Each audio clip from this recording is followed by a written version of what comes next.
প্রতিরোধ সংগ্রাম হিসেবে রামগড় পারলাম। তারপরে আমরা সমস্ত মানে যুবকদের, ছাত্র যুব সবাইকে সমবেত করার জন্য আমরা হরিণাতে একটা জঙ্গলে, সেখানে আমরা ইয়ুথ ক্যাম্প করলাম।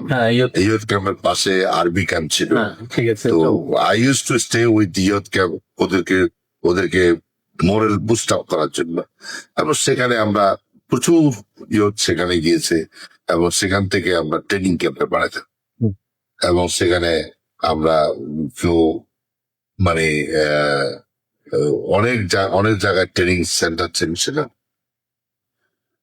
যে এই ব্যাপক হারে যদি গেরিলা বাহিনী যদি ভিতরে না ঢুকত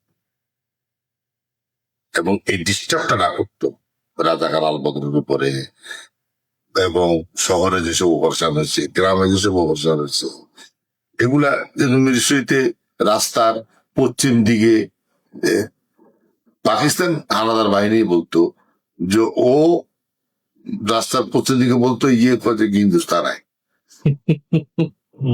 মানে যেতেই পারতো না চরের দিকে, ওরা যেতেই পারতো না, গেলেই মানে ফায়ারিং।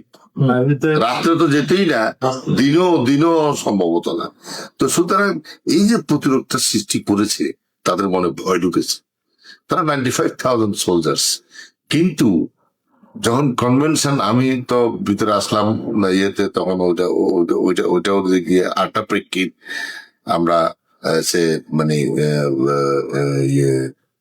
সেপ্টেম্বরের দিকে বলতে, আপনি ইয়েতে আসছিলেন, সেপ্টেম্বর আপনি একটা বাহিনী নিয়ে। হ্যাঁ, ওটা হলো যে আমি বলি কি, আমি যখন ট্রেনিং নিলাম সিএনসি স্পেশাল ট্রেনিং এর পরে, তখন মেজর রফিক, তখন আমরা দুজনে চিন্তা করলাম ইস্টার্ন ডিফারিটা উড়ে দেওয়া উচিত।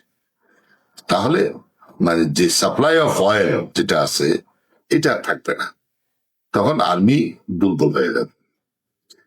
এটা চিন্তা করে একদিকে এটা, আর একদিকে নৌ কমান্ডো দিয়ে জাহাজ এই করে দেওয়া। তখন আর্মির অনেক ক্যাপ্টেন, লেফটেন্যান্ট এদেরকে রিকোয়েস্ট করা গেল যে একটা টিম নিয়ে যাওয়ার জন্য। And no one agreed on that, because to hit Eastern Refinery you need কি বলে কি স্কোয়ার বলে এটাকে, suicide square. You need a suicide square. ওইটা নিয়ে কেউ রাজি হয়নি।